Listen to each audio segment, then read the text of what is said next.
allowed the two children. It's okay. Off your mind. It's okay. She off your mind. Chai!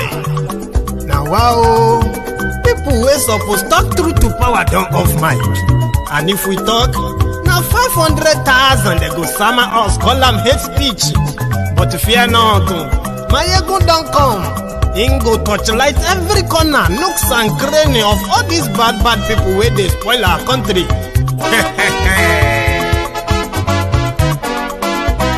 So my people make we laugh, oh yeah yeah. Maiyegun don't come, oh yeah yeah. My people make we shout, oh yeah yeah. Maiyegun don't come, oh yeah yeah. Maiyegun don't come, man of the masses, oh yeah yeah. Maiyegun don't come, oh yeah yeah. Maiyegun diary Politico, yeah yeah. Maiyegun don't come, oh yeah yeah. This one not the off in mind, oh yeah yeah. Maiyegun don't come, oh yeah yeah. And in the touchlight every corner, oh yeah yeah. Maiyegun don't come, oh yeah yeah. Okay, some people be they holla say they want the power. Chai, them be promise us say we go get light and power. Nah. Them hustle sote they can't get the power. But now they know they do anything with the power. Every day, dollar just they get the higher power over naira. Still them talk say make we off mind. But thank God say Maiyegun don't come. So my people make you laugh, oh yeah yeah. Maiyegun don't come, oh yeah yeah. My people make we shout, oh yeah yeah. Maiyegun don't come, oh yeah yeah. Maiyegun don't come, man of the masses, oh yeah yeah. Maiyegun don't come, oh yeah yeah. Maiyegun diary Politico, oh yeah yeah. Maiyegun don't come, oh yeah yeah. This one not they off in mind, oh yeah yeah. Maiyegun don't come, oh yeah yeah. Person where they do evil, no one make person talk. Them say that Maiyegun, that man too they talk. He too they talk. Say Maiyegun diary, he they hot like pepper. But every day then they take money in bulk. Woman picking, they the street they hawk. Still them talk say make we no talk. But thank God say Maiyegun don't come. So my people make you laugh, oh yeah yeah. Maiyegun don't come, oh yeah yeah. And people make you shout, oh yeah yeah. Maiyegun don't come, oh yeah yeah. Maiyegun don't come, man of the masses, oh yeah yeah. Maiyegun don't come, oh yeah yeah. Maiyegun diary Politico, oh yeah yeah. I, in my own village, Malams that are Muslims, not ordinary Muslims, but Malams, elders above 60, caught me. 75 of them, distinguished colleagues, were taken to an abattoir and slaughtered by Boko Haram.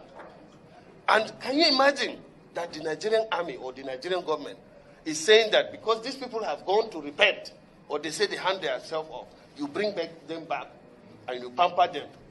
If you give an IDP here 150,000 as pack as they give them, I have over 10,000 of them here. If you give one of them 50,000, tomorrow he will be back home. He's displaced, he's suffering, he knows these people that killed their parents. That is wrong.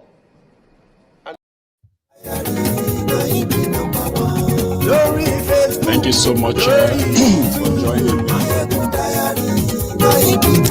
This is Maiyegun live. Good afternoon to you, good morning to you, good evening to you from wherever you are watching from. Let me know if the sound is perfect right now.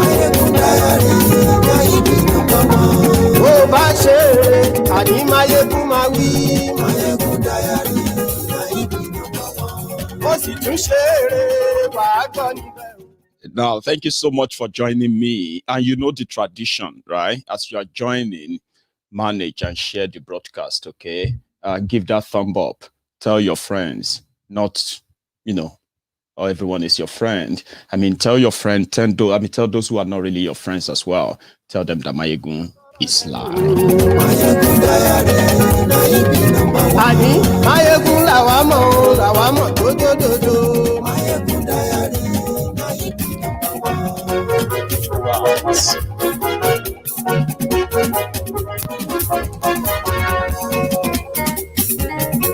Ani esunraki Maiyegun ti dé. Maiyegun ti dé. Ọ̀jẹ̀lú ẹ̀ súnra kì. Maiyegun ti dé. Àní ẹ̀ súnra kì. Maiyegun ti dé. Lórí Facebook. Maiyegun ti dé. Àní ẹ̀ súnra kì. Maiyegun ti dé. Thank you, far too kind. Thank you so much for joining me. The breaking news out there is this. They named 6 Boko Haram sponsors who are based in Dubai, raising money for terrorism, not just in Nigeria, all over Africa and the world. They are the top 6. These are their names. Abdurrahman Ado Musa, Saliu Yusuf Adamu, Bashir Ali Yusuf, Muhammad Ibrahim Isa, Ibrahim Ali Alazan, Surajo Abubakar. There's one more. Abubakar Muhammad.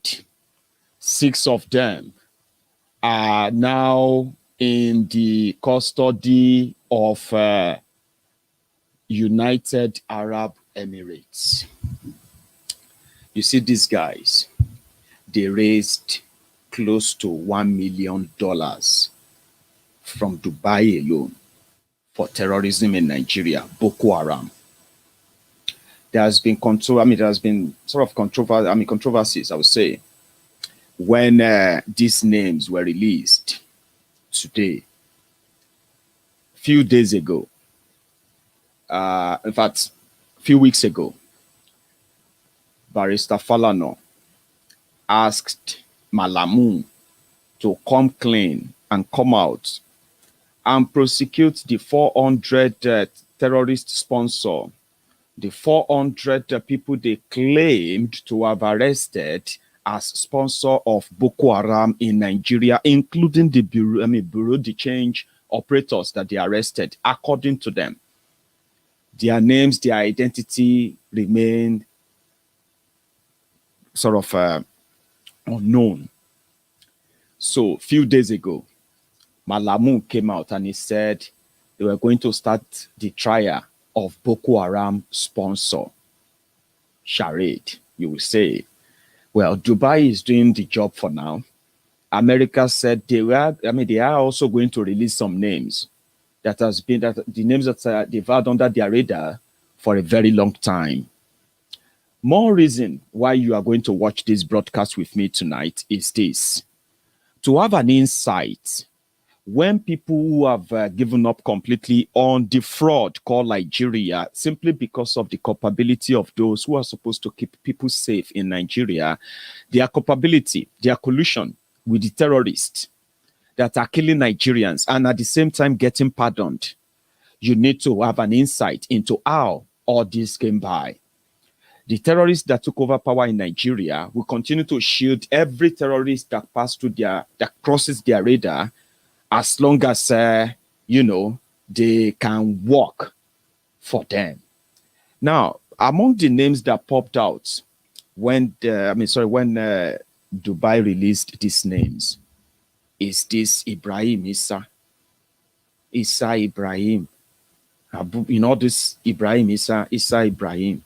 You remember a guy called Isa Pantami? Is the Minister of Communication in Nigeria today. Don't mix it up. We know that Isa Pandemic is a terrorist apologist, is an Al-Qaeda sympathizer in Boko Haram's government. But you see these 6 names they released. Those guys are in jail in Dubai as you are watching this video. They are not in any way in Nigeria. But the only disservice they did us is that they did not release their images. I have been on social media.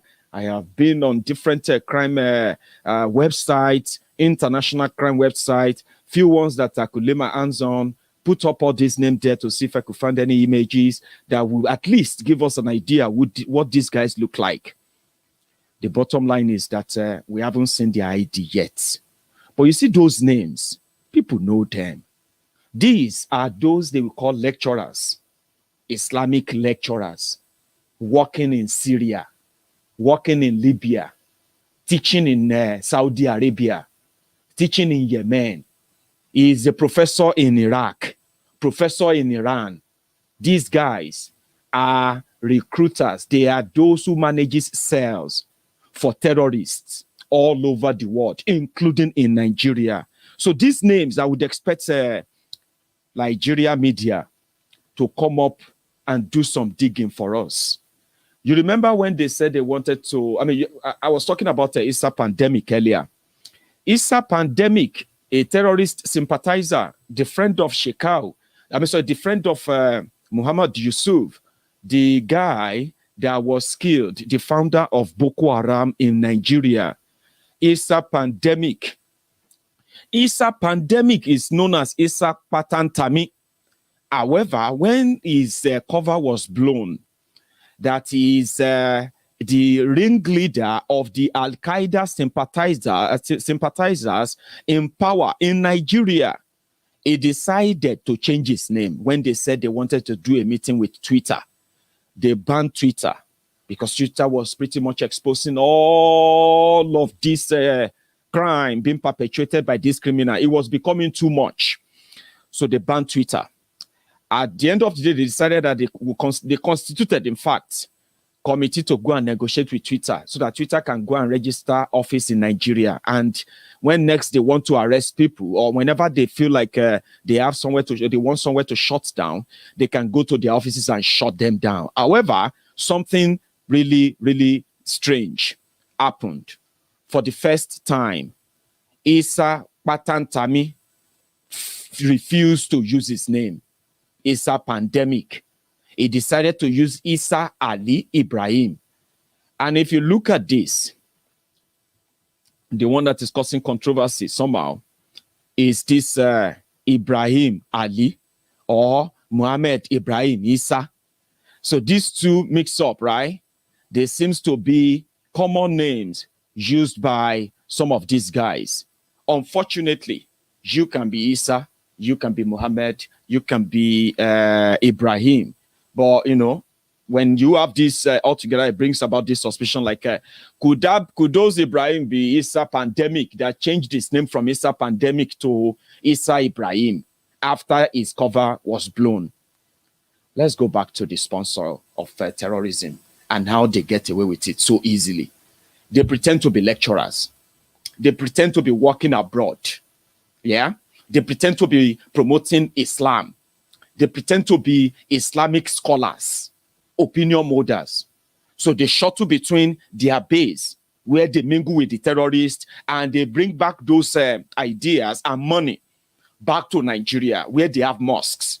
So this money are used to build mosques, to build these worship places, where they will continue to teach about terrorism that completely violates any common, any common living of this 21st century.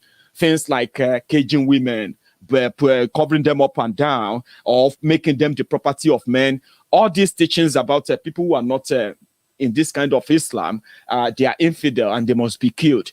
This ideology are funded by those who claim to be their educated scholars.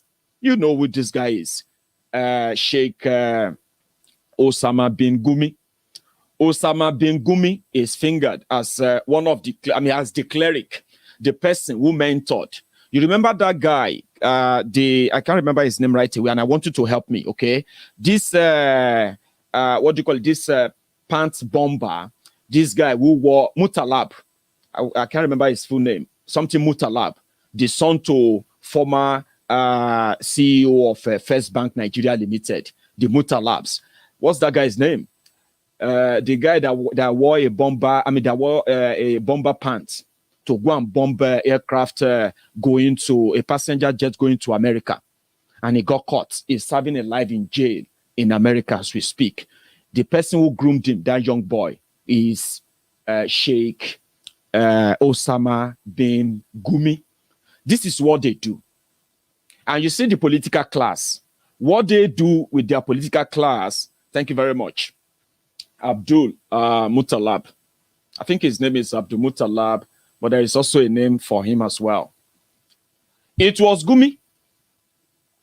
Gumi was, that boy is a boy from a rich home. His father is CEO of a generation bank, First Bank Nigeria Limited. At the time, not anymore. They were rich. But you see, the level of the collaboration between politics, religion, power, and control in northern Nigeria is only understood by their elites. So therefore, they ensure that even when they train their children abroad, when they spend huge amount of money, Farouk Mutalab, God bless you. Thank you very much for that reminder. That's the name of the boy. Go on social media now and type in Farouk Mutalab. The, what do you call it? The pant bomber. I don't know if that's what it's called. These guys, it doesn't matter how much money they have, okay? They have this mentality.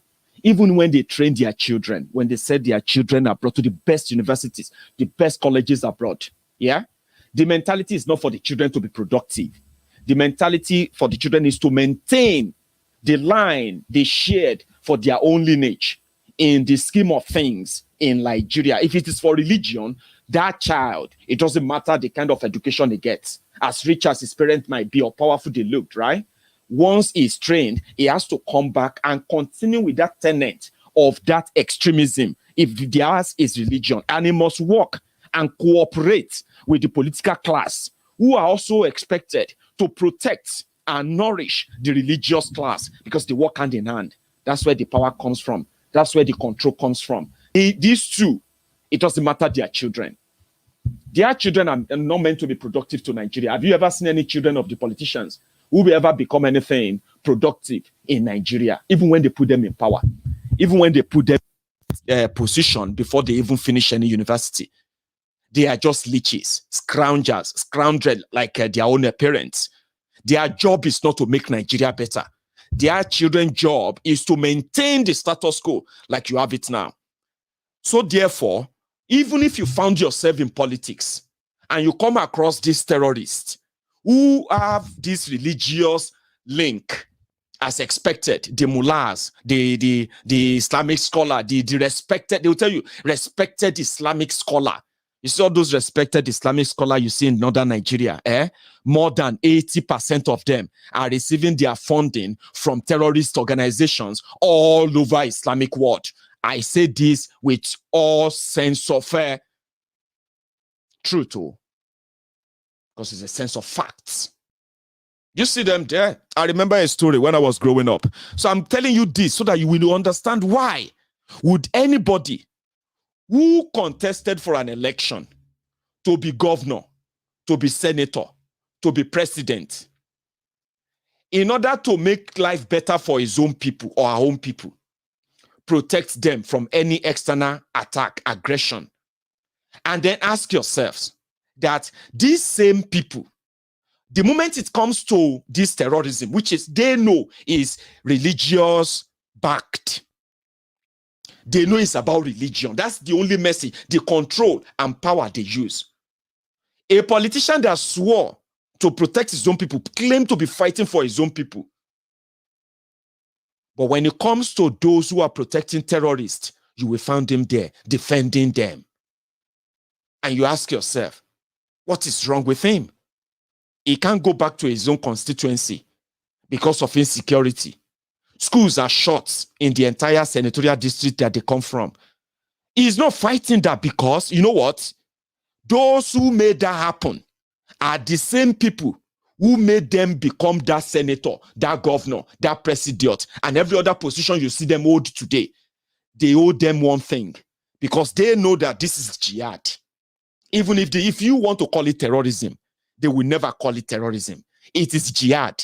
And it is their own job as those who have gained power to ensure that they protect the jihadists. I don't know if that makes any sense to you yet. Don't worry. It will make sense to you better now. Dubai have no real terrorist attacks, but they are always on alert, including monitoring money movement, how people move money, money laundering, they call it, And you see money laundering. Some of the politicians in Nigeria, especially the Southerners, they loot money so that they can buy properties abroad, so that they can buy private jets, so that they can send their children to the best school abroad, so that they can have the best, the access to the best medical facilities abroad. That's what most of them use their stolen money for. But when you look deeply into the eye of all the looters from northern Nigeria, most of them, when they do their looting, the money goes, that's how they launder their money. The money goes through a channel that looks so clean. Then they reroute that money through this through their own terrorist network, and then the money get back to fund terrorism, not just in Nigeria, because according to them, it is the least contribution they can give monetarily to support the jihad, because they can't do it publicly. Now, here is the deal. Dubai have no real, not in any recent time, right? Dubai have no real terrorist threats or anything so far. Not that we have known, like Nigeria, but they are always alert. In their own banking system, financial system, they discovered there are so many people. In fact, 6 Nigerians. They are based in Dubai, doing different kind of other job, like being students, or being a member of the consulate, or being, a cleric advisor, or something like a teacher, imam, something that makes them look legit, but they are actually holding and operating terrorist cell in Dubai, recruitment to money movement to everything. And these guys, within just 3 years, they were able to raise almost $1 million.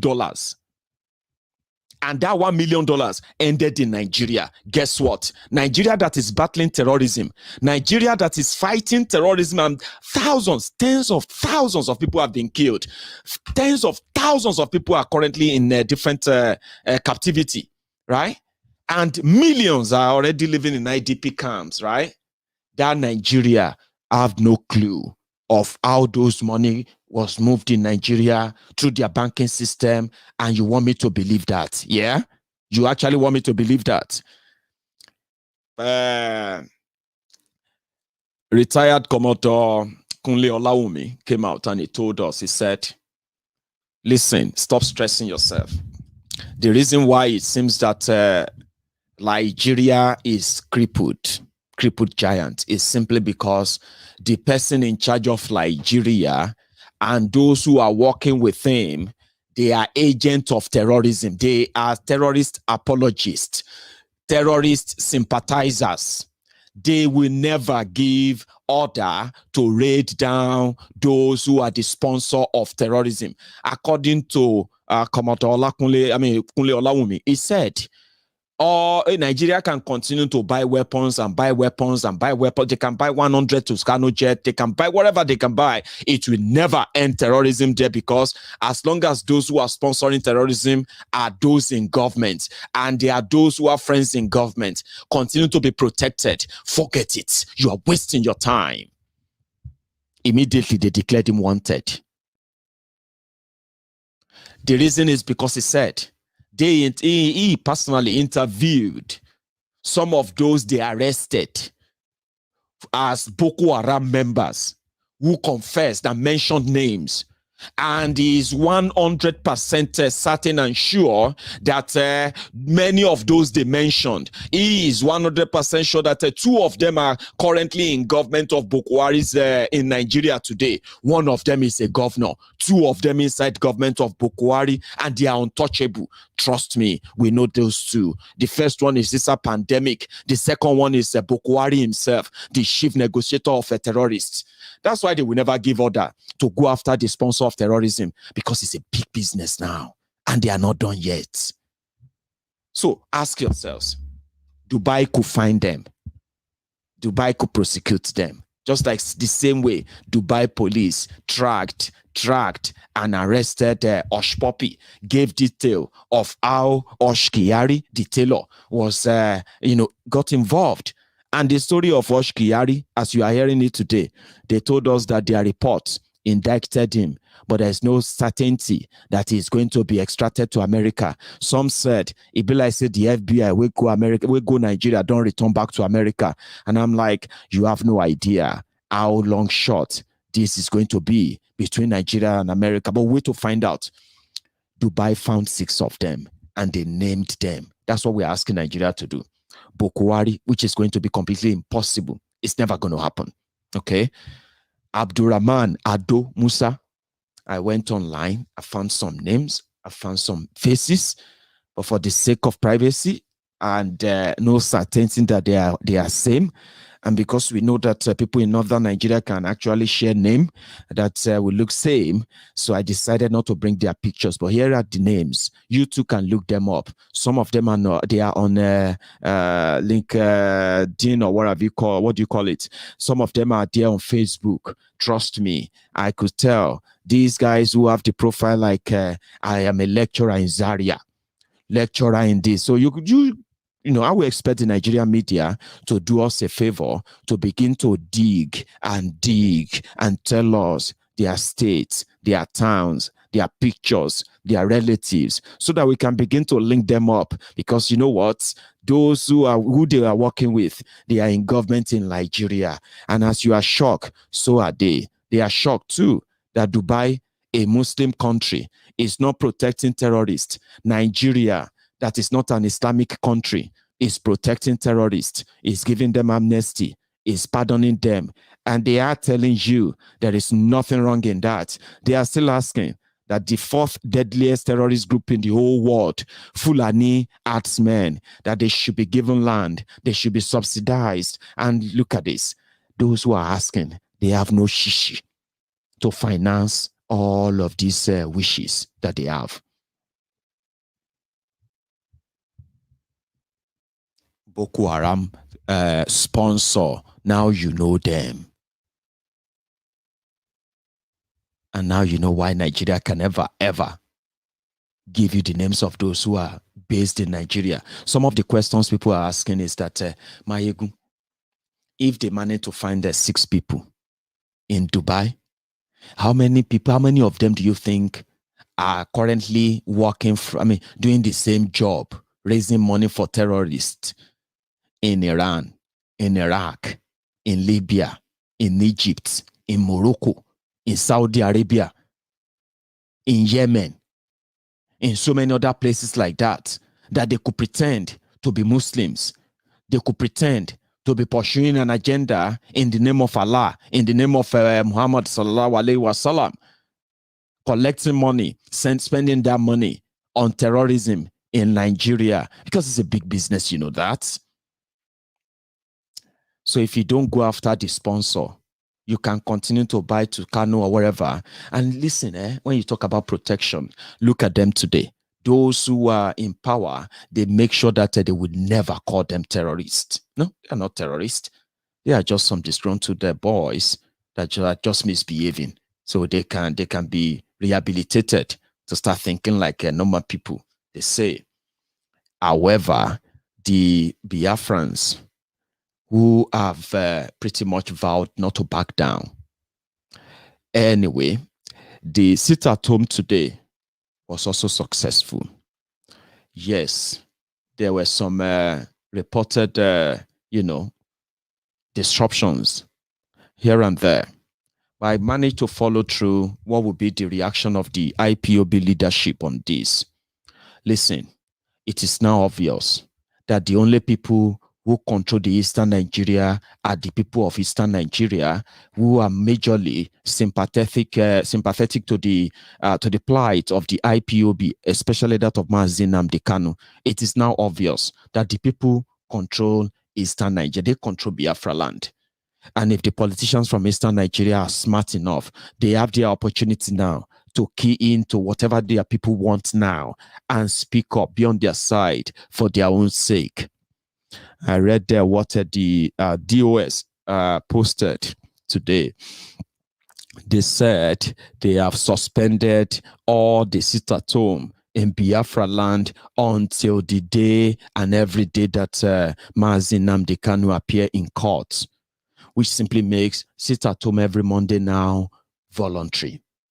This shouldn't cause any disharmony, any fight, or any kind of disagreement in any way, because the job is done, the message is delivered. Trust me, they got the message. But if people choose to go on and say, well, they don't want to sit at home every Monday anymore, you have been advised never to attack anybody, never to go after anybody, to force anybody to sit at home. And in fact, today, something happened. There were reports of these young men who were going about vandalizing cars, destroying people's properties, simply because they said they did not obey the sit-at-home. And guess those who apprehended them, the members of ESN and IPOB. They arrested those guys, and you don't want to see what they look like after they got caught. So this is also to to give a credence to my position that if you see anybody going about destroying people's property or killing anybody in the name of a sit-at-home in Eastern Nigeria, you can take it to the bank. This is not IPOB. This is not a ESM member or anyone sympathetic to them at all. These are the thugs, political thugs, as well as their unknown gunmen sponsored by the DSS in Eastern Nigeria. Today, those who went about attacking people for not observing sit-at-home, they were apprehended by IPOB themselves. And they took the pictures, took the video, and they shared it online. That nobody sent you to attack anybody. There is no force. People would do it because they choose to do it. So then I read where the DOS said they've suspended it. And it is now voluntary. And they also offered for you to actually know that they've always been peaceful and they will always be peaceful. They've offered that they reported their bond school or any of properties bond during the time of a sit-at-home. All of this should be reported, and they are ready to rebuild them and refund, or in fact replace what is replaceable. And every life lost, regretted. I love that because I read that that release today. So don't go about anywhere and think you are fighting for IPOB, attacking people. People will sit at home every Monday if they want to. It won't be you. If you go about attacking people, if you go about destroying people's property, and you think you are doing that for the ESN or you are doing that for the IPOB, you will be arrested. You will be lucky if it is their police that arrest you this time, I mean. Because you may not be so lucky to see go out there and do anything so terrible in the name of the IPOB. I hope you will listen. I'm saying this directly to you. If you are watching me from Nigeria, it is not a competition. Okay, it is simply an advice. I saw the picture and the video of those young boys today, and trust me, I wish that never happened.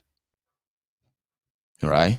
So they asked this Mumu about Bokwari's visit. This is something, a statement that is also making, sort of making rounds now, where Opuzodijo, a troubled man. You can tell he's a troubled man.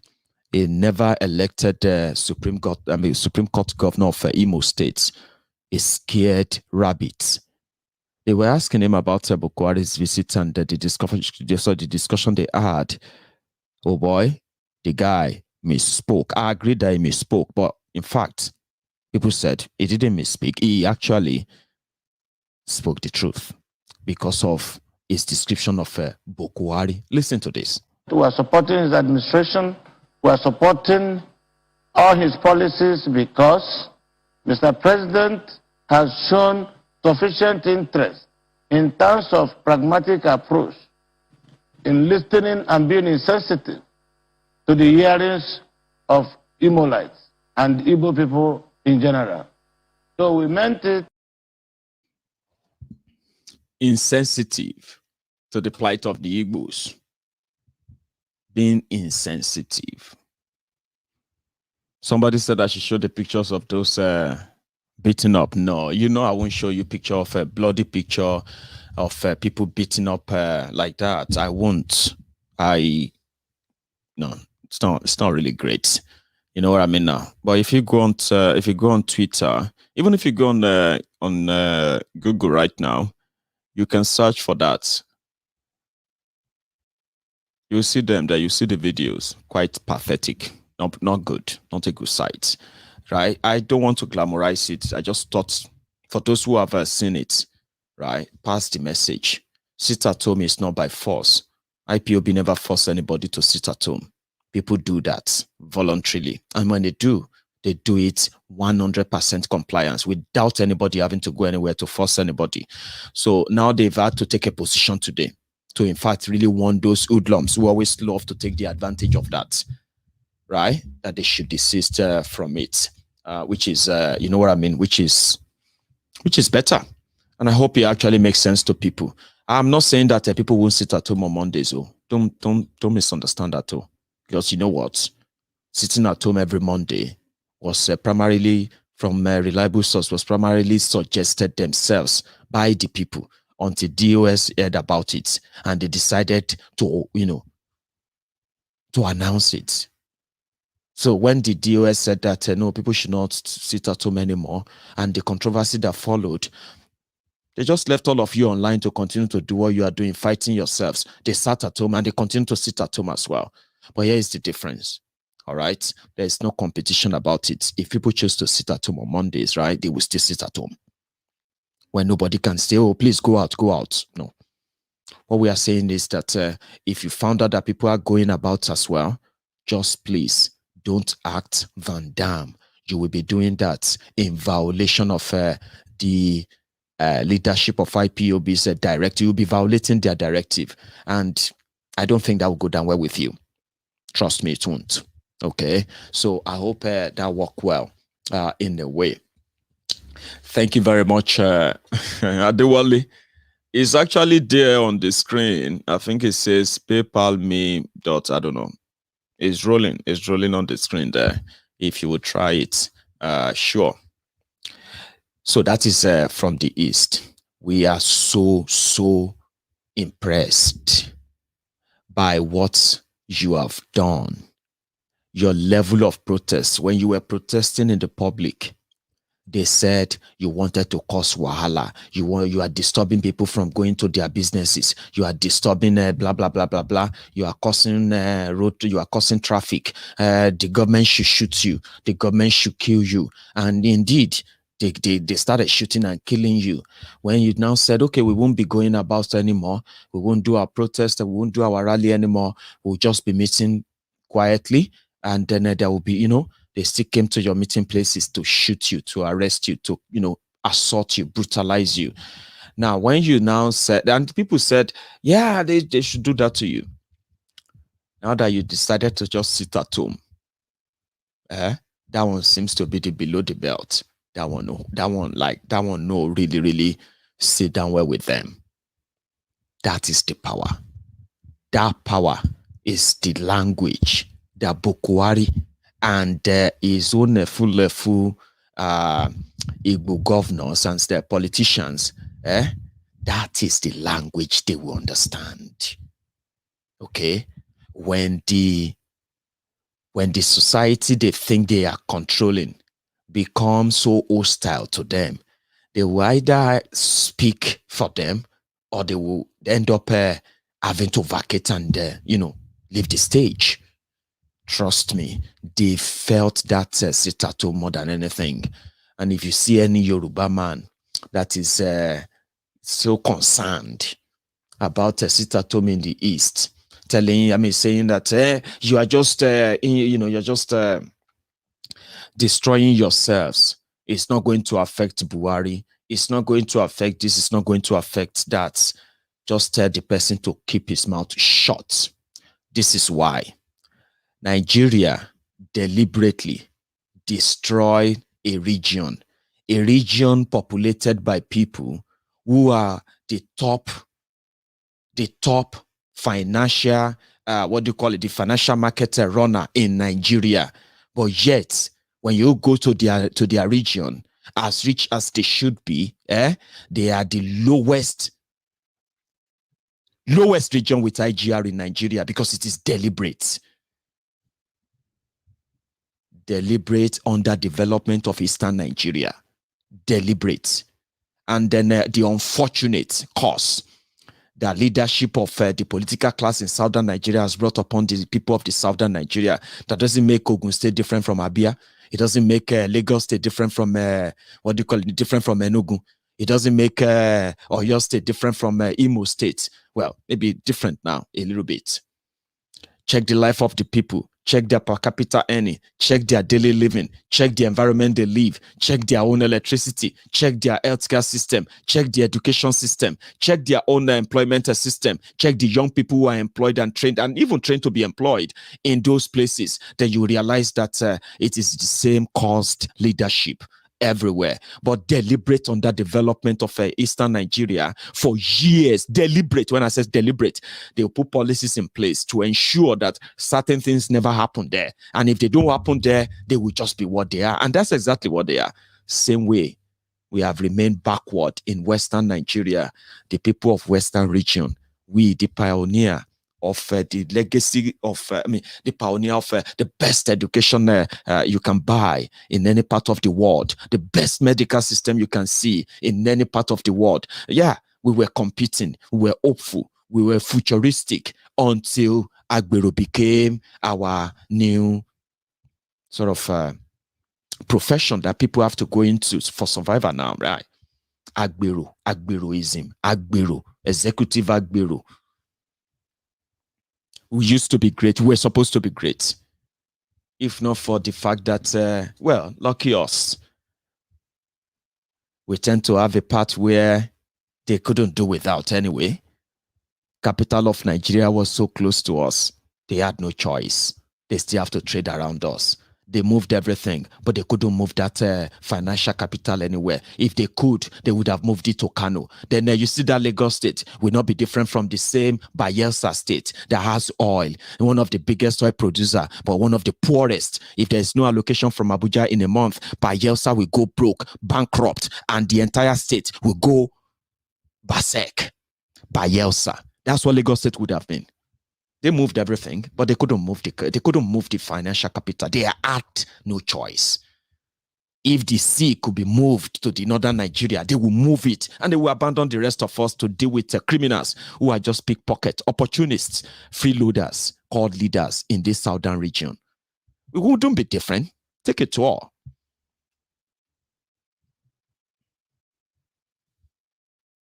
Do you get that now? So those who brought us to this level are never going to be part of those that will take us out of this. And they have no plan to even take you out of anything.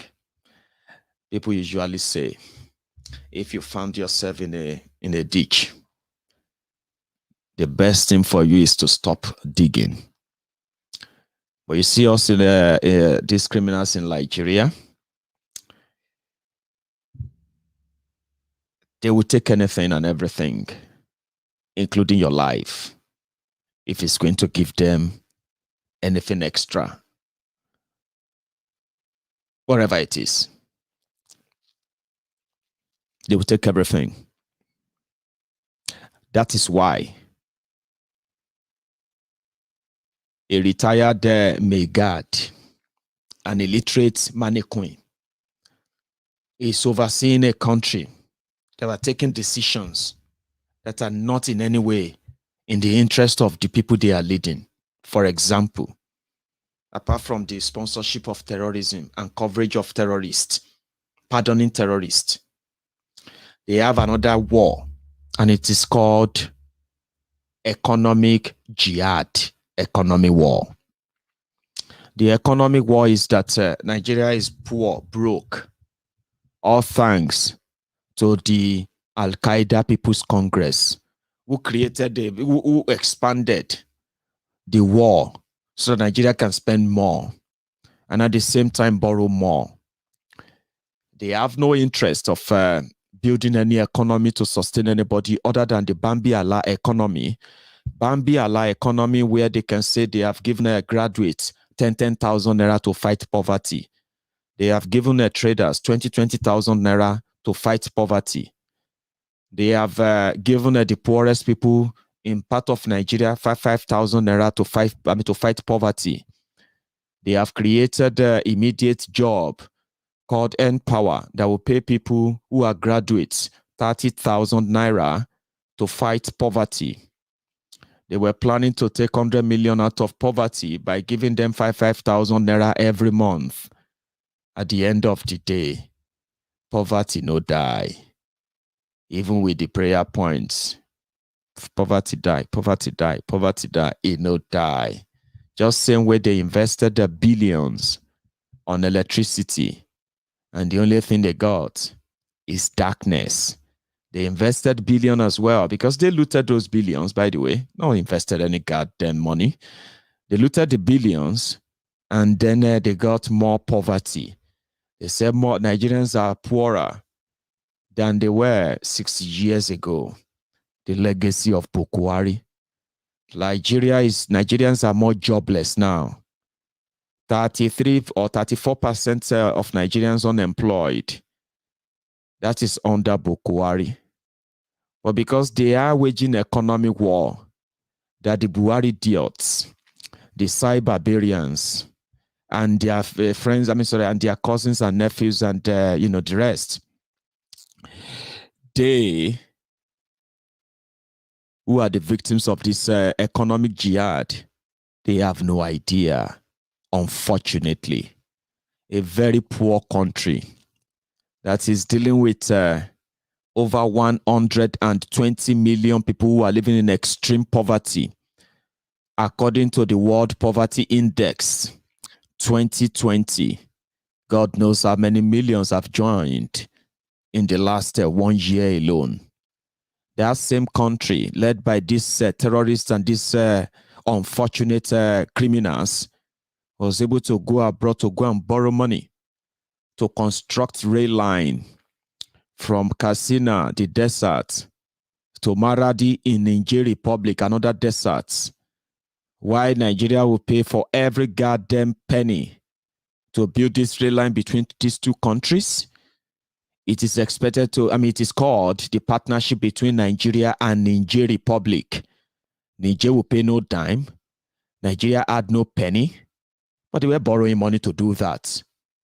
The same distance between Katsina and Maradi is in fact longer than between Lagos and Onitsha, where a double gauge rail line from Lagos to Onitsha will automatically unlock at least another 10 to 15% of the economic viability opportunity in that region. A bit of a goodwill gesture, $2 billion can buy that goodwill gesture. For Nigeria and the one Nigerians who always want to tell us that the Igbos are not wanted, at the same time they cannot go. Just one good gesture from Nigeria, if indeed they believe in that one Nigeria, one good gesture, one rail line that will move from that Lagos. Some said, Maiyegun, that is even too much. We don't even want them to build it for us. We just want them to allow us to be able to develop our own water and waterways so that we can build our own seaports, dredge our own river, link them up to the sea close to us, bring our importation and our exportation all through our home borders. If they will let us do that alone, Maiyegun, we will unlock 50% prosperity opportunity in Eastern Nigeria. Many people who are complaining about the Igbos, they will not have to complain about them anymore. That one singular move to unlock the region. They said they are landlocked. So I'm saying this to you just to compare. A poor country like Nigeria, who has no money, and they have millions, over 100 million poor people who have no access to real wealth, opportunity, job, to feed themselves. They are also surrounded by armed, bloody terrorists who are in bed with the same government that took and almost snuff life out of them right now. Think about that. Talking about keeping one Nigeria, talking about what do the Igbo people want? People that run billions, multi-billion-dollar businesses in Nigeria, they run the Lagos seaport. You know that. Until the Abokes who are just rent seekers there, and we, the Yorubas, rubber takers and monitor there. People are there working as supervisors at their own seaports in Yoruba land. Aboki is there collecting all the taxes. Every penny that happens in that place, Igbo man is there trying to clear his container. He is ready to pay every penny, every custom duty, everything is asked. He is ready to bear the cost.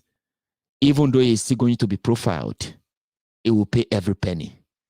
He will pay bribe if you ask him for one, just to make sure that you don't interrupt his business.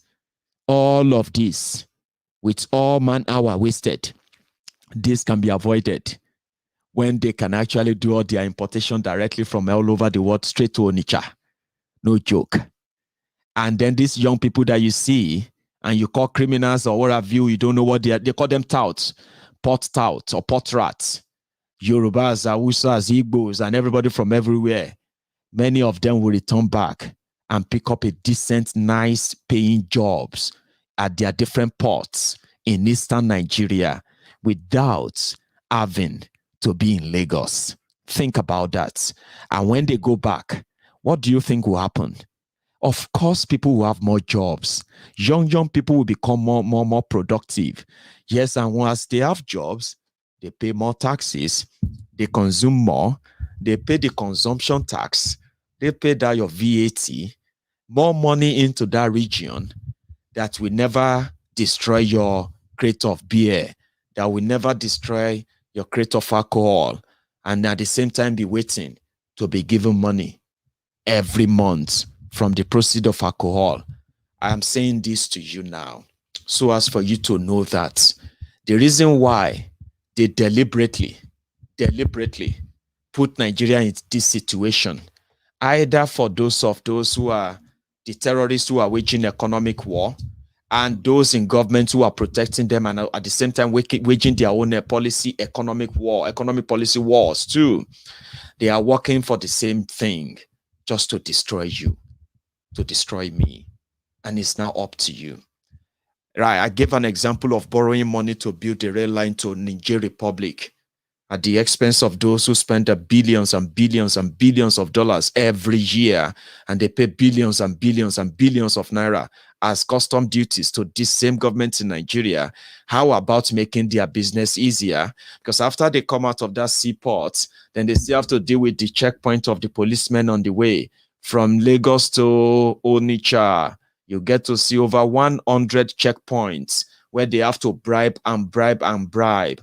Every value of that business is mostly lost in transit. By the time they get to the eastern Nigeria where they are needed, guess what? There'll be nothing left to pay to the government of that place. It is deliberate. If you are an Igbo man and you don't know this, and you are shouting one Nigeria, I'm sorry. I usually say people are ignorant, right? They are ignorant. No. You are practically just, probably not just ignorant. You are just a fool. You should know this. If I have to explain this so long like this on how this way of waging this jihadis as those who are killing and destroying farms, that's an economic war. You may not know, okay? Put it this way. This whole wahala is backed, or let me say is influenced by religion.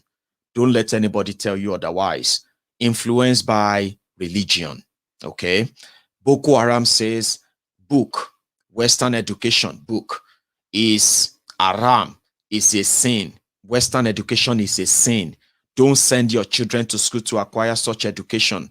And Nigeria, as it is a caliphate that must, that must be Islamic caliphate. Now, Boko Haram staged their stuff in the northeast, and today they are everywhere, including in the southwest, southeast, in the Niger Delta, everywhere they are now, okay? So those who are protecting them are also waging their own economic war. like borrowing, debt, devaluation of the naira, underdevelopment of your infrastructures. They're talking about power, your refinery. At the end of the day, it is pretty much like, oh boy, a doom situation, but not for those who have already mentally exited Nigeria. Boko Haram has borrowed the people's today. He has borrowed their tomorrow. He has borrowed their lifetime existence. He has borrowed the life of that of your children in that country. As we speak today, that is also one of the reasons why you have your naira devalued. Every time Boko Haram meets any foreign country, ambassador or representative, he doesn't discuss about anything on what they can do together to improve any production of anything in Nigeria or better anything. You know what they discuss? Do you have any money you are not using this time? You can borrow us. And since those people always have something to come and take in Nigeria, Boko Haram, the Arungun, the what do you call it? The Taliban in your Aso Rock, they borrow anything borrowable. This morning, they said they are already asking for another $4 billion they want to borrow. And they are also looking to borrow another 750 million euros also. And these two borrowing, they are going to happen next month. You and I will read about it. You are going to read the month after that your dollar, your naira is now 700 naira to $1, and a pound sterling is now 1,000 or 900 naira to a pound. To a pound. You may not know how this is affecting you, or maybe you do, and you are just using the what do you call it? You are using the vibes and inshallah, or you are using it is well in the blood of Jesus, and all those things that consoles you, that make you forget the danger, the consequences of what I've just told you now. Economic jihad. People will lose their jobs. People will lose their lives. They will lose their life savings. People are going to lose their houses. You're going to lose a lot with what is still coming. The economic crunch called recession is not new to those who can go in and print money. Do you get that now? There's something called hyperinflation. You will begin to have a lot of money that will become so valueless. And people are now advising, if you are smart, please go and change your money to dollars. Somebody said, Maiyegun, what do you mean? How much am I going to change to $1? How much do I have? And the rest I'm talking about those who have money, who don't want to lose the value of all of your assets, okay? I will advise you, if you can, please put your money in dollars. Save it. If you have your millions of naira somewhere, I will advise you, save it. Convert the money into dollars and save it. Now they are targeting your money in domiciliary accounts. We've been told. That's how desperate they are. They will borrow anything. And by the time they are done, even many of you will be asking yourselves, why does anybody want to be president of Nigeria? For what exactly? Because you see that Zimbabwe story you have been reading, or you witnessed that time, they are going to become inspirational stories soon. You begin to read about how did the Zimbabweans survived when their currency completely crashed. Because you know, one thing is this, there are also sanctions that are still going to be coming the way of Nigeria. This is not just the war that is coming, that they are waging on you. Okay? They are waging the war that the consequences, they believe that they will never have to bear, or have to bear at all. And that is where you, who don't agree with the people who said, you know what, let's sit at home and not be part of these jargons. Let's stage a one-man protest and tell the whole world, especially at the United Nations, to let them know that we have a killer that should never be spared, protected, or what have you. So there are people working day and night to bring a lot of sanctions the way of Nigeria. Arms embargo, travel ban, arrest warrants, on so many actors in Boko Haram's government. The world knows them, okay? The world knows their role in this issue of insecurity, money laundering, and so many other things. But the consequences of their actions, which is going to affect everything, you are holding on to like hot charcoal right now. We cannot just divide Nigeria. We cannot just talk about this and just say, you know, it has to, all this, your excuses and the rest of that. You will realize that you are holding on to a hot charcoal that you have to drop at some point. And when you drop it, I hope you won't be so hot to have this scar, a very terrible scar from your stubbornness. When people say, let us begin the process of dismantling this contraption, some said, no, that is too extreme. We can talk, we should negotiate, we should discuss. But they said they don't want to discuss. They said true federalism is against the North. Resource control is against the North. Open grazing is against the North recently. But restructuring is completely unacceptable. They don't want that. And they've just told you as well that zoning, rotating the presidency between the North and the South, is unconstitutional. Even Miyetiala, that is threatening everybody, giving everyone an ultimatum, speaking, you know, spewing fire and brimstone and all of that. The moment Lagos State said, we are going to begin to keep our VAT. And we are going to ban open grazing. Miyetiala's story is changing, you know, ladies and gentlemen. And I think, you would expect me to give you an update, won't you? The same Miyetiala, the terrorists in Nigeria. Now that some of them are beginning to see that, oh boy, this is not good. This is not good. Ondo State says they are going to keep their own too. Ogun State House of Assembly, they are reading this. They are on the second reading now to begin to control their own VAT too. They don't want to contribute anymore. Rivers State, you know them. They have already. They don't move. Benue said they are also going to work on it and do their own. They don't want to share their money anymore. Even if it's not penny, they don't want to share. They want to use it in Benue State. Edo State, Benin, they said they are also going to keep their money. So this is now like, oh boy, wait. Meanwhile, before everybody agreed to begin to keep their money now, you see that cookie jar where they always have surplus money, that they have a lot of money to spend on terrorism, to fund terrorism in the past 6 years, especially. Before these services, they are not contributing any money anymore, which is actually patchy sum, very, very minute. It's not major money. Okay? The cookie jar don't they dry. Money no they come in anytime anymore, like much anymore. To the point that they have to go and print money. Imagine, they have to print money in order to be able to give allocation to states. So now that these states are saying, we are not giving every penny we contribute and we want to keep it. And please, we want to ban open grazing. You have destroyed our economy enough. You have destroyed our communities enough. We have pretended enough.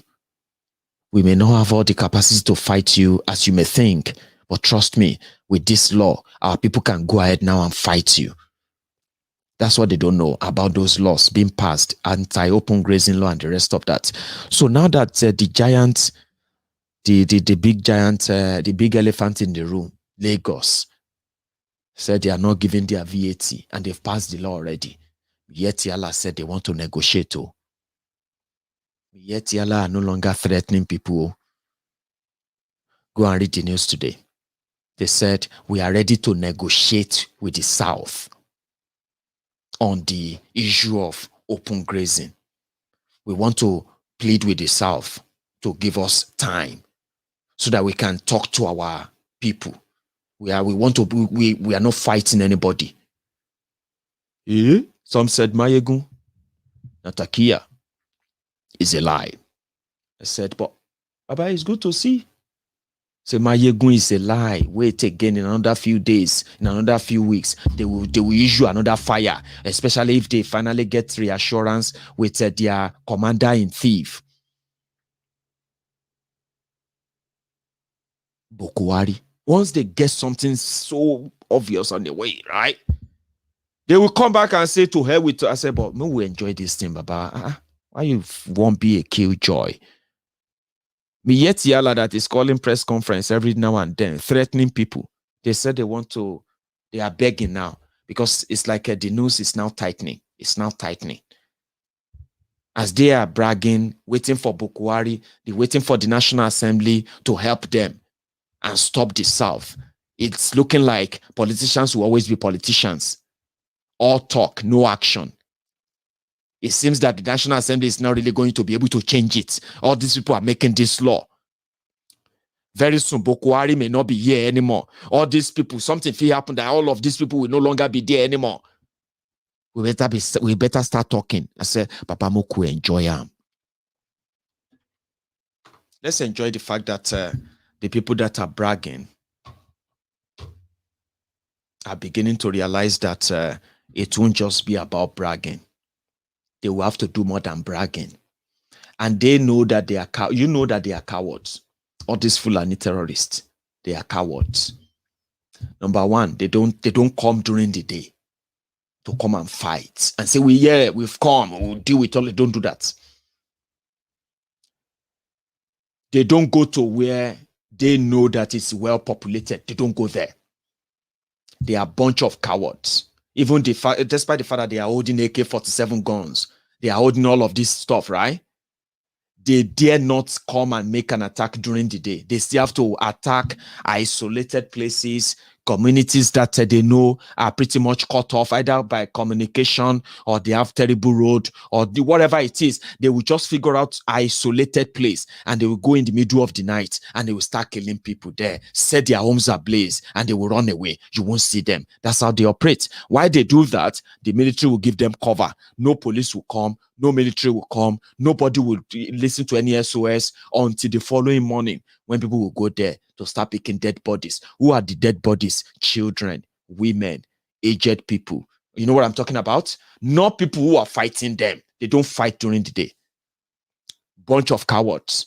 So they know if they don't get all this protection from where they get the protection from, if there is no policy that protects them, who the hell do they think they are? But that's why I said, when the southern governors were making those laws, we know they don't have the capacity to implement the law. On the other hand, on a second thought, I believe that it is also a go-ahead for our people in Yoruba land to what? To take the laws into their hand. Because that's what the law says. If you see them anywhere, hold them. Hold them. And do what you think you should do to terrorists. Do it to them. If you feel like handing them over to the police, call your local police station or call Amotekun. If you feel like you have to hand them over to God, then call God and tell them that he should expect a message. It's up to you. That's something about that law. And that is something that the Fulani terrorists themselves fear when there will be no coverage for them from Nigeria. So I love this. I love this. And just same way I love the VAT war. They will go to court. They will do all of that. It doesn't matter. It's already law. Okay? And time will get to a place whereby you will realize that even fighting it or fighting this VAT and what have you is not their thing because they don't even understand it. They only want the money. Now that the southern states are beginning to say, we're not going to give the money again. No matter how little it is, we're not giving it anymore. We don't want to take from anybody anymore. We improve on our money. Everybody should go and improve on their own consumption taxes so that you don't go about and give guys like this the go-ahead to be destroying people's businesses while you want to share in the proceeds of that business, like the Taliban of Kano.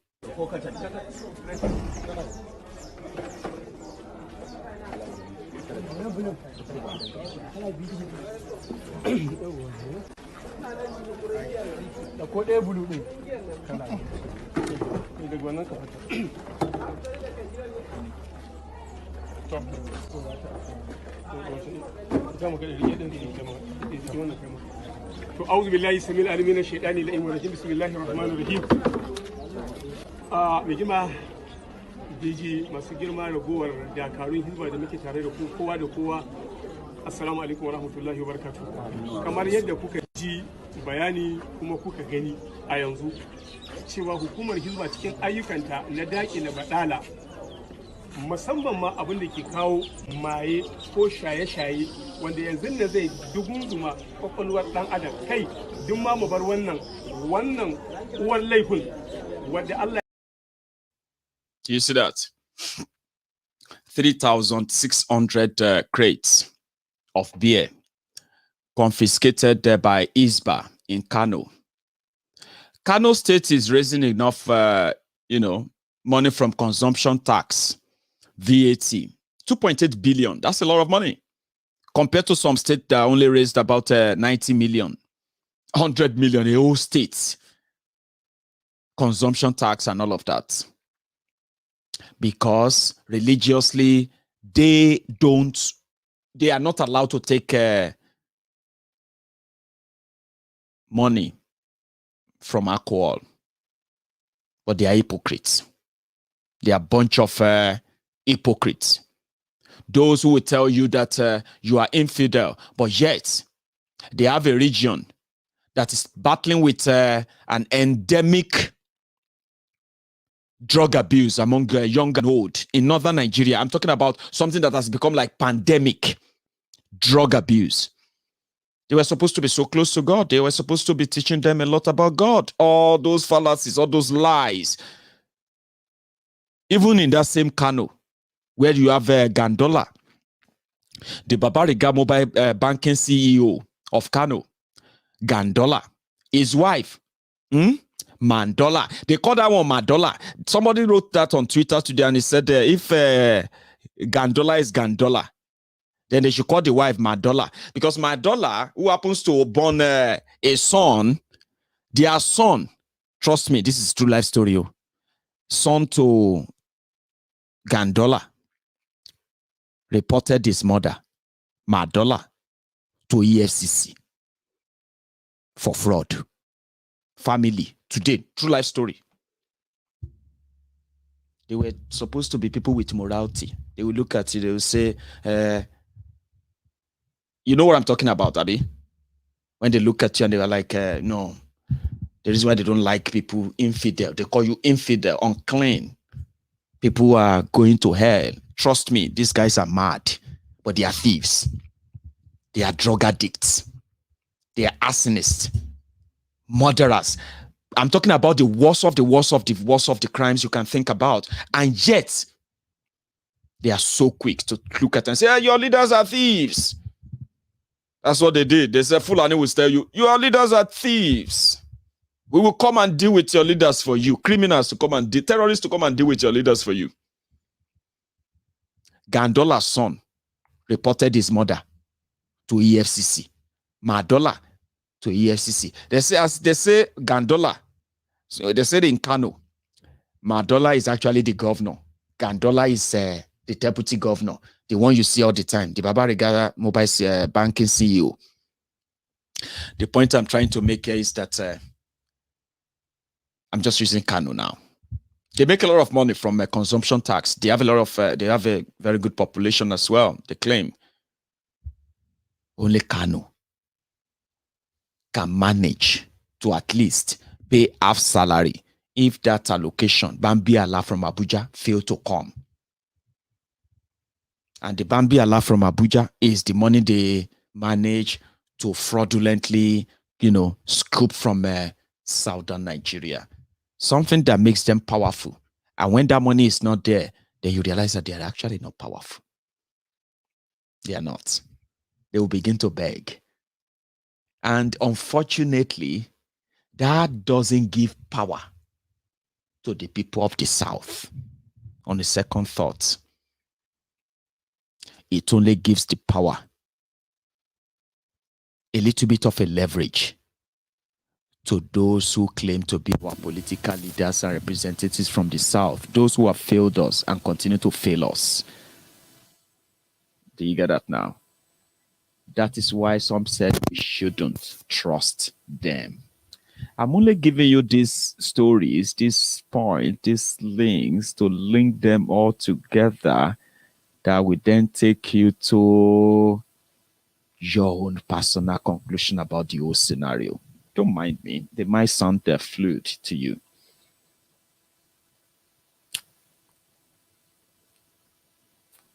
They have no money, but they love the power. They have squandered it. They have bankrupted Nigeria. But there's still supposed to be something to sustain them.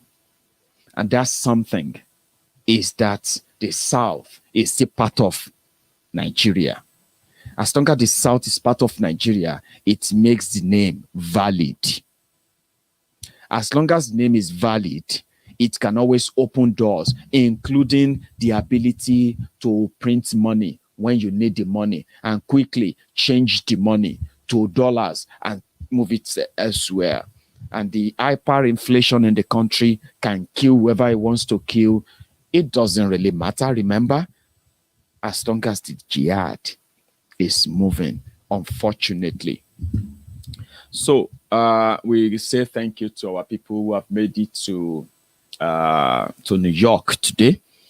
I believe that right now it is bubbling in New York. I got some video earlier I wanted to share with you, but I'm going to do that some other time when I get more. I want to have more exclusive coverage and all of that of our people that showed up. We want to say thank you to all of you. If you're watching me right now, right there at that UN center in New York, see, I'm saying thank you to you and I'm saying hi to you. And I believe that this protest will last for more than 10 days, which is great. So we'll be covering that and we'll be getting some report from there. But people are there. Bokwari is in New York. Those of you who are in there on ground, pay attention, capture it. If you feel grab them, if you see them anywhere, Olamo. Somebody said, if you see Buhari, if I see Buhari 101, I go beat him. Say, you go try. Oh man, Baba, I go beat him. I go beat him. I go beat Buhari. Buhari go run like thief. So why? Say, you they ask me, show me Buhari. Now Buhari go tell you why I beat him. So some of you will see him in New York. Trust me. If you know if you beat him, okay, don't risk your life. He's president. They're going to protect him a lot. Okay? There are ways you can do it. There are surprises I can see. He's demented. Sometimes he doesn't know where he is. Okay? But every time he remembers where he is, if he captures something, catches where he is, that moment will be that moment that your message will hit him. Let him know that he's a murderer. Okay? And some of you can even say thank you to him if you see him. Okay? Just say, Bokuario, thank you. You are doing a great job. You are dividing Nigeria. You are doing a great job. Just send some message. Say hi to Bokuari if you are right now on ground, okay? Nigeria is done for. Are you with me? Nigeria is done for. What you have right now is the carcass. The carcass of what is about to hit the fan. The shit don't hit the fan already, but people are trying to pretend that he's never hit them. But trust me, na gradua. Somebody said, Maiyegun, look out for the after the UN meeting. It go be like, say, waiting be this story along again when Bokuari returns.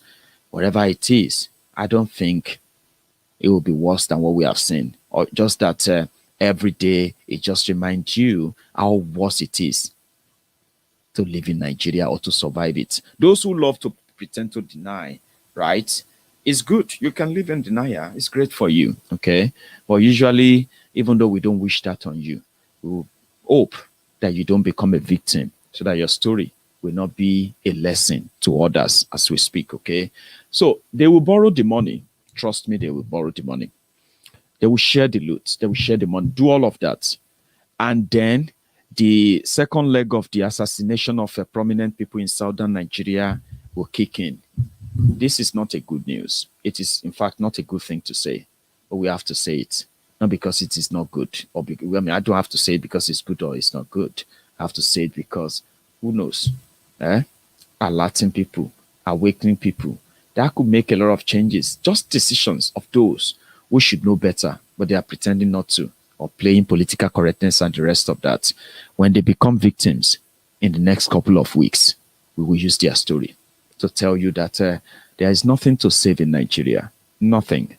If you really want to save Nigeria, look at me very well. If you want to save Nigeria, you should begin to join those who are moving, mobilizing, educating, sensitizing people to get a new constitution to start with and peacefully break up Nigeria. If you love Nigeria, but not many people read. No, I don't think there's actually anybody who loves Nigeria.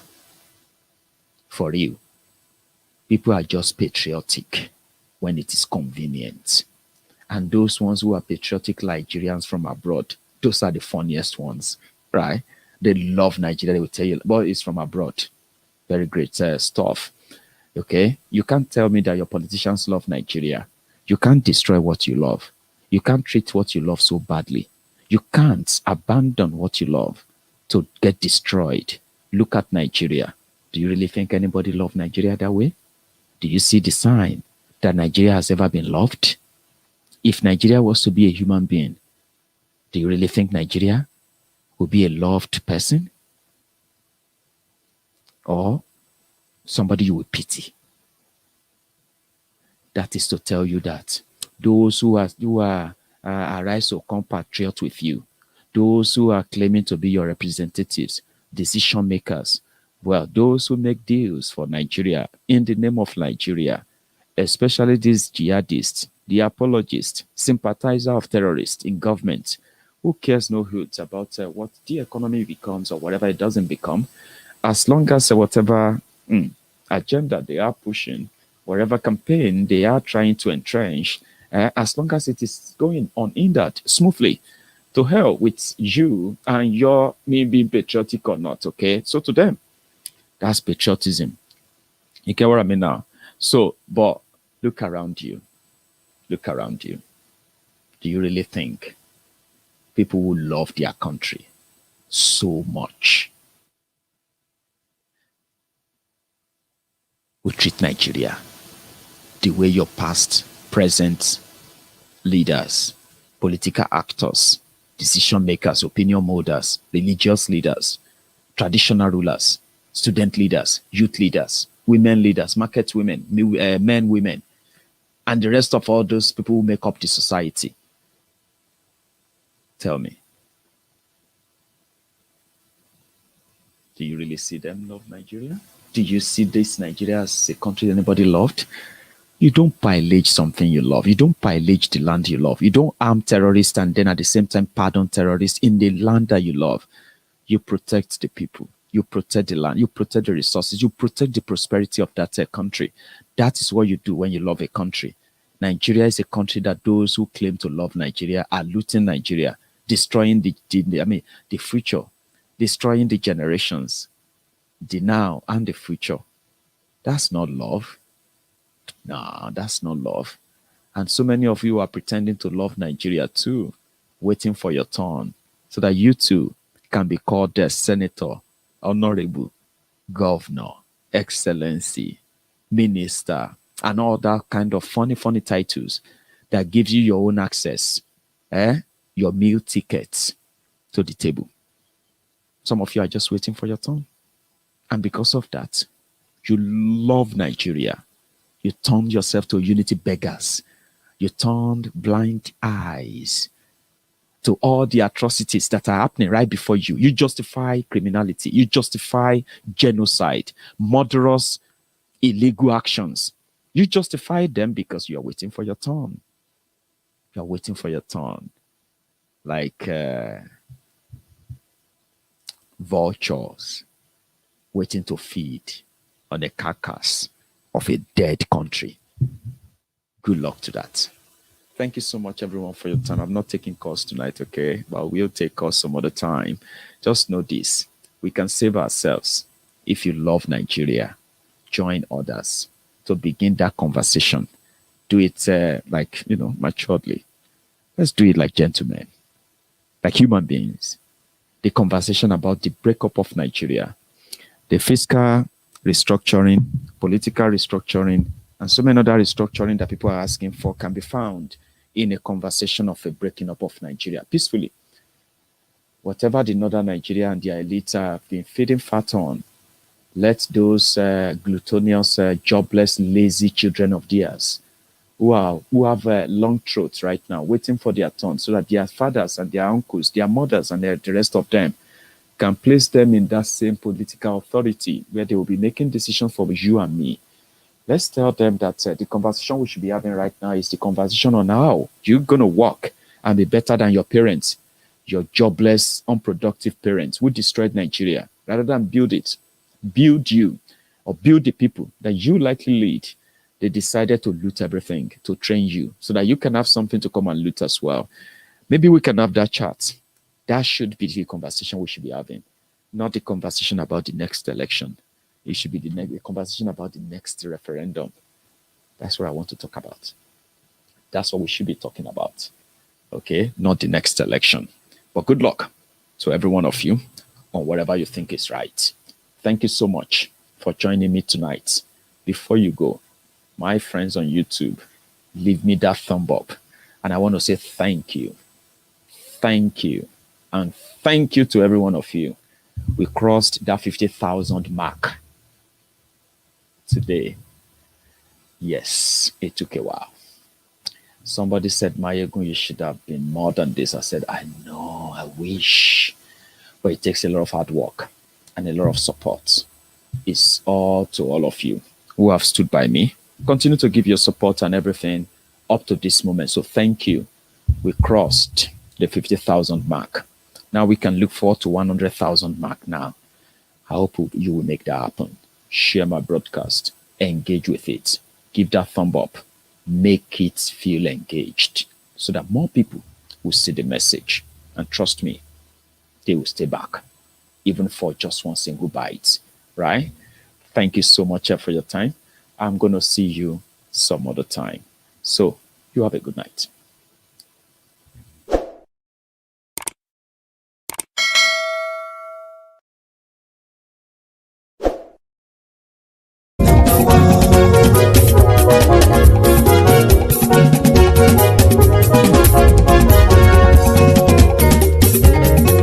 Àní ẹ̀sùnra kì í.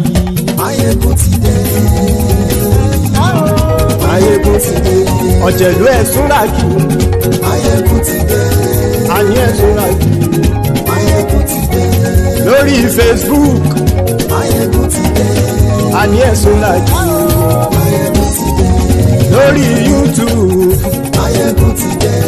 Àní ẹ̀sùnra kì í. Maiyegun ti dé. Bọ́ bàbá gbé wúrẹ́. Àní ẹ̀sùnra kì í. Maiyegun ti dé. Ijó ìgbádìyẹ. Maiyegun máa wí. Àní ẹ̀sùnra kì í. Maiyegun ti dé. Pẹ̀sìdó bá rúfin o. Maiyegun máa wí. Àní ẹ̀sùnra kì í. Maiyegun ti dé. Kí gómìnà kówó jẹ. Maiyegun máa wí. Àní ẹ̀sùnra kì í. Maiyegun ti dé. Ọlọ́pàá tí ń darí bá. Maiyegun máa wí. Àní ẹ̀sùnra kì í. Maiyegun ti dé. Aṣòfin tí ń rúfin o. Maiyegun máa wí. Àní ẹ̀sùnra kì í. Maiyegun ti dé. Òpùrọ́ olóṣèlú. Maiyegun máa wí. Àní ẹ̀sùnra kì í. Maiyegun ti dé. Ọ̀jẹ̀lú ẹ̀sùnra kì í. Maiyegun ti dé. Àní ẹ̀sùnra kì í. Maiyegun ti dé.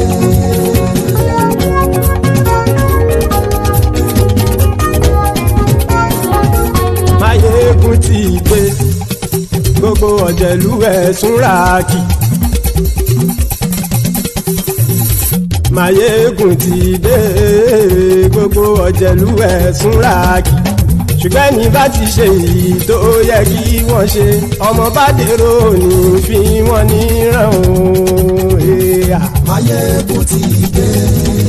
Gbogbo ọ̀jẹ̀lú ẹ̀sùnra kì í. Maiyegun ti dé. Gbogbo ọ̀jẹ̀lú ẹ̀sùnra kì í. Ṣùgbọ́n ní bá ti ṣe èyí tó yẹ kí wọ́n ṣe, ọmọ bá dèrò ní fi wọ́n níran. Wọ́n fowó bẹ́ẹ̀ o. Maiyegun ó sọ pé wọ́n ò bẹ́ẹ̀. Wọ́n fowó bẹ́ẹ̀. Maiyegun ó sọ pé wọ́n ò bẹ́ẹ̀. Oníkanṣá ti ṣe èyí tó yẹ kí wọ́n ṣe fáwọn ará ìlú tó gbé wọn débẹ̀ o.